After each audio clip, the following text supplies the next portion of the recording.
Hi, I'm Callum from Tyne Valley Motorhomes, and this is the handover of the Rapido 9048DF. So as I start the walk around, on the driver's side of the vehicle first, so using the red key here, which is your Rapido key, you can open all your external locks. So the first locker we've got is your LPG locker.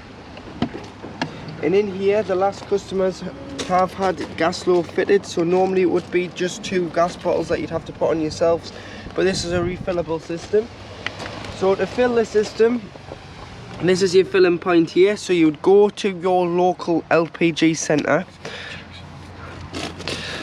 push your nozzle in, turn it and pull the trigger back, and then you want to press the button on the display on the pump until the bottles don't take any more filling, and then that's when you know they're full.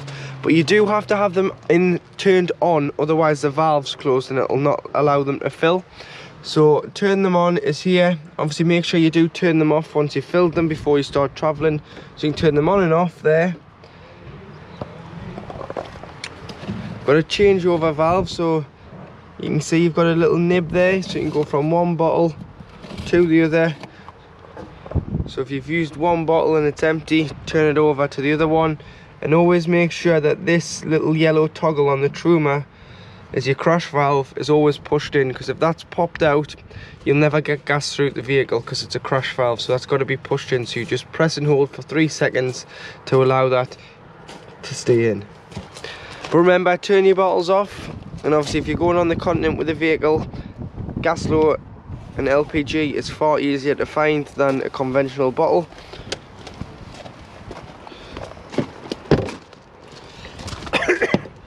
Here you have your external gas point, so that uses the bottles on board instead of carrying a spare. All you'll need is a bullfinch connection, some gas hosing and some Jubilee clips, and you can connect it to your Cadillac or external barbecue. And then below you do have this locker here, which is a bit of storage in there, so you can keep your hookup leads, your leveling ramps in there. You've got an external shower hose in there.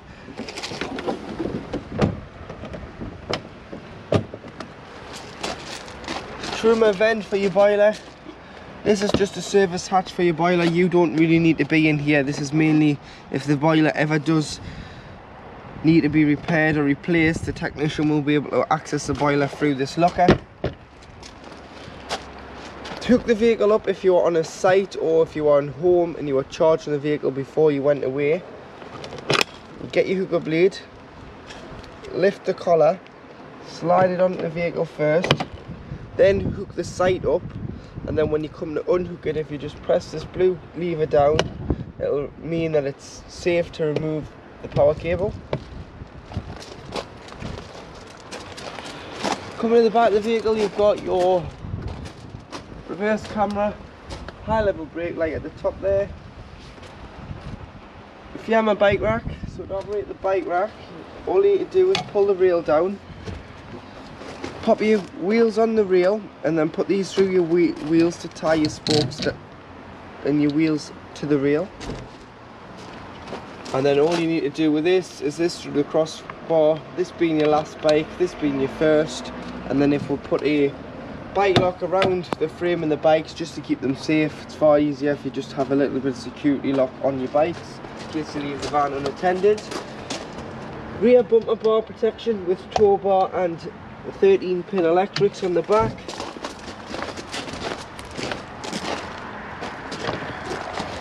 This is your cassette locker. So to operate your toilet, you need to make sure the blade's closed, and I'll go more into talking about the blade when inside the vehicle. But to empty, if you just lift the orange handle and pull the toilet out,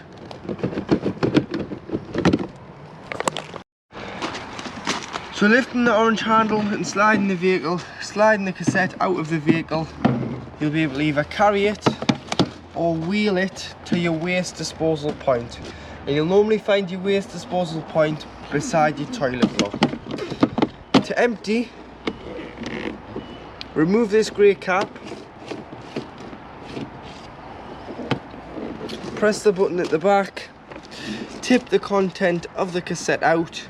Once you've tipped it out, there's normally a tap there, so now you'd put a bit of water in here give it a rinse, tip out again, and then you'd go in with a cap full of either the green or the blue chemical into the toilet, and then it's good to go back into the motorhome and be used.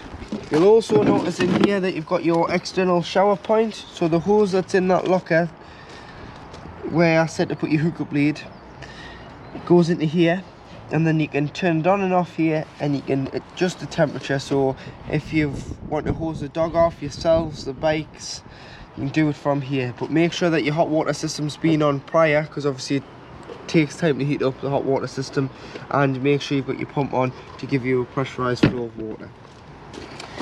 To fill the water up on the vehicle, so you've arrived at site, this is your freshwater fill up point. So you've arrived at site, you now want to fill the vehicle full of water. This is a lockable cap, so grab yourself a hose pipe with some hose pipe connections, put the flat end of the hose into the vehicle, wait until it either overflows or until you're happy you've got enough water on board, which you can see on the main control panel.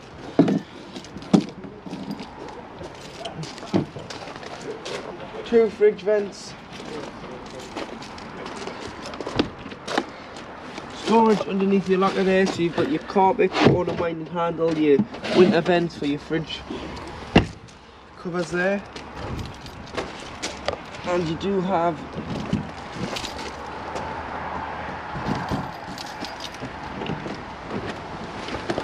some more storage here, rafter bars there, some more carpets are through the floor, and you do have a tool kit which will include a jackknip brace and a torn iron there. So another wet locker, so if you want to store wet items, put them in here. To fill the vehicle full of fuel, using the Fate key, you've got a lockable diesel cap. And then when we open the door, just in the corner here, you've got your bonnet release. And your engine battery lives underneath this compartment in the floor. So if you ever need to change the battery or want to charge the battery, you just lift this panel off, and the top of the battery is there, so you can put a charger on or replenish the battery. So having a quick look underneath the bonnet,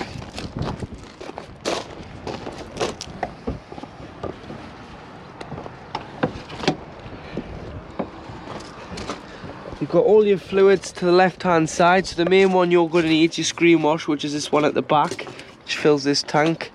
And you've got your coolant, power steering fluid, brake fluid,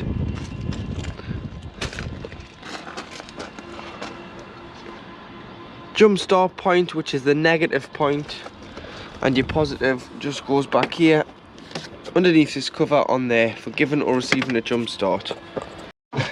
So this is your 12 volt control panel. So to turn the power on and off in the motorhome, you press this button here, which is your master switch. So it'll either turn on 12 volt if you're not hooked up, or if you are hooked up, it'll turn on 230 volt. You've got your extraction fan. This turns on the lights on the extraction fan as well as the fan, so it just gives power to the extraction fan in your kitchen. You've got your awning light on the outside of the van here, and you've got your pump which you'll put on. So if you've got enough water on board, you turn your pump on to pressurize the water through the taps, toilet and shower. Should you not have this on, you'll get no water through the taps, you'll just get whatever's left in the lines, and it will then stop. You've got to have your pump on to pressurize the water. Coming down this side, you've got your clock, so you can set your clock. You've got your battery, so you can see that you're hooked up, as it's got a little picture of the wire there, and it's saying that the leisure battery is at 13.6 volts. And there's currently 2 amps coming off the battery. Your vehicle battery's at 13.6 volts. And then underneath, you've got your fresh water reading of 80% in the fresh and 0 in the waste, because it's not allowing the waste to come up. So in the kitchen area, you do have 3 gas burner rings. So the light, you've got a little spark ignition on here. And there's one away. There's 2. And there you have 3 lit gas rings. So once you've had them on, if you just turn them off and allow them to cool down so that they're cool enough to touch before you put the glass lids down. Otherwise you could shatter and smash the glass lids. You've got your light on your extraction hood and your fan speed. Storage above and the overhead lockers. And then storage in here, which is a wine rack holder and a bottle storage in there, so you can store your bits and pieces in there. 5 kilograms max in this cupboard though, because it does have the sticker on. It is being fitted with a solar panel by the previous owner, so this is just currently telling you what's coming into the batteries. You can look at that if you want, but you can just use the control panel to see how full the leisure battery is. And then as we go down, you've got these 2 controls here, which are to do with the heating and hot water. So the Combi C controls, so in this position it's off.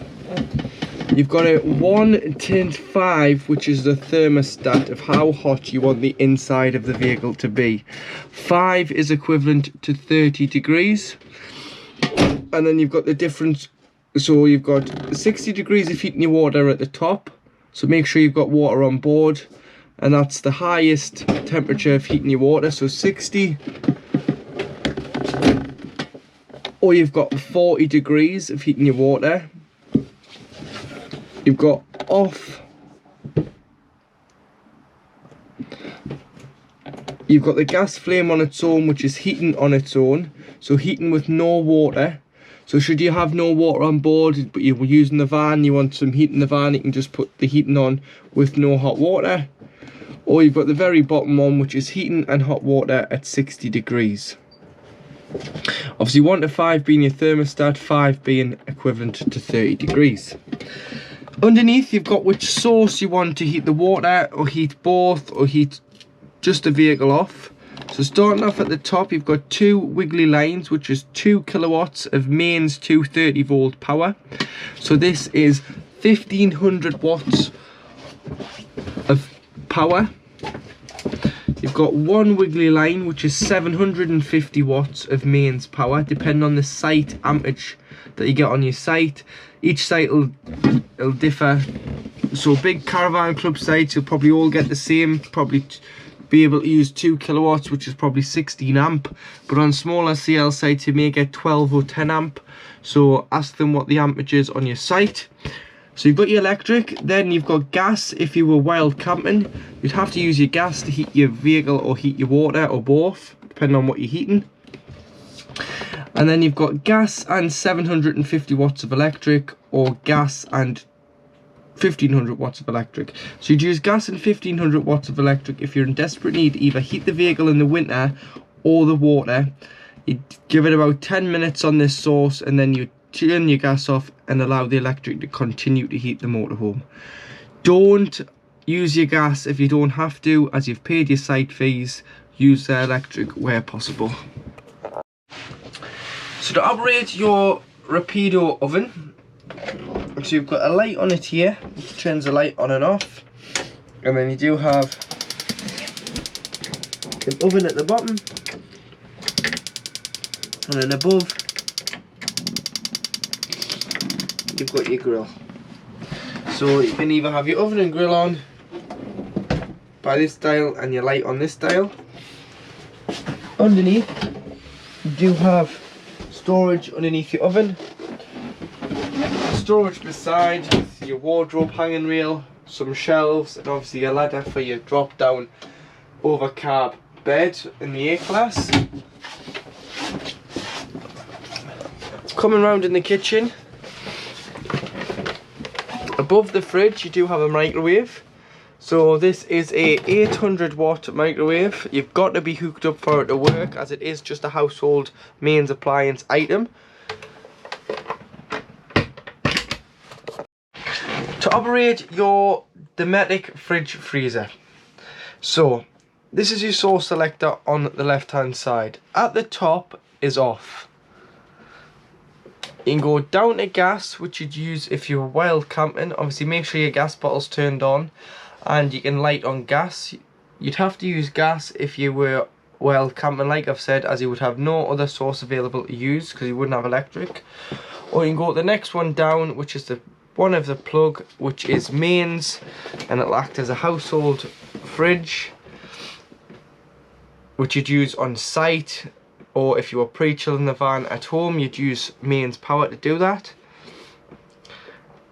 Underneath you've got the one of the battery, which is a feed off your engine when the engine is running. So it's not the leisure battery. The leisure battery can't cool the fridge and the freezer.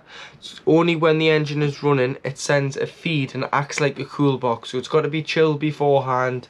So if you've chilled it beforehand, put your shopping in the night before, you pop it onto 12 volt, drive to your site, then you would either go back on gas or electric. Your shopping should be nice and fresh. Or if you're moving from one site to another, put it onto battery when you travel, and like I say, it'll keep your shopping nice and fresh. Or you can just put it onto auto, which is the bottom one, and it does it all for you, so you don't really need to change the source. Just leave it on automatic, hook the van up, it's on mains, unhook it, it's on gas, start the engine, it's on 12 volt. It does it all for you, but it does wait 20 minutes before lighting on gas when the engine's been knocked off. And that's a safety feature by Dometic.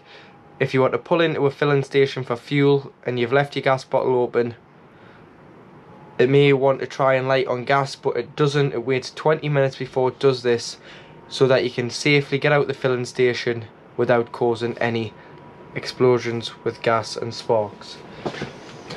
This switch here is your frame heater, so it stops the rubber perishing on the doors to the actual frame of the fridge freezer. So it stops it from sticking on the fridge and the freezer, as when it is on full temperature it does get very cold.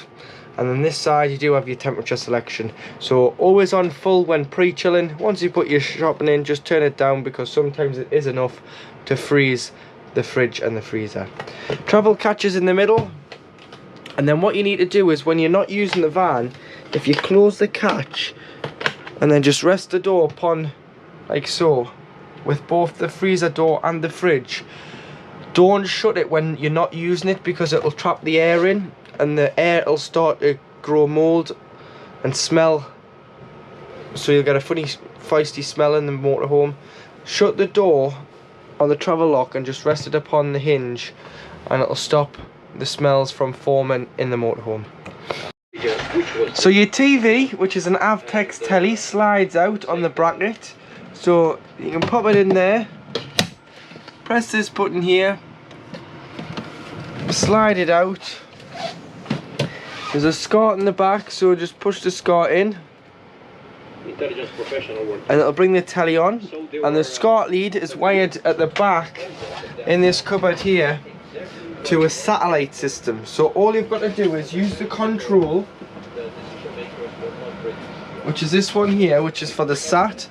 There's a magic eye just in the groove at the top of the cupboard, and all you need to do is turn it on. Once you've turned it on, it'll put the dish up on the roof. The dish will lock on, and then you'll be able to use the telly remote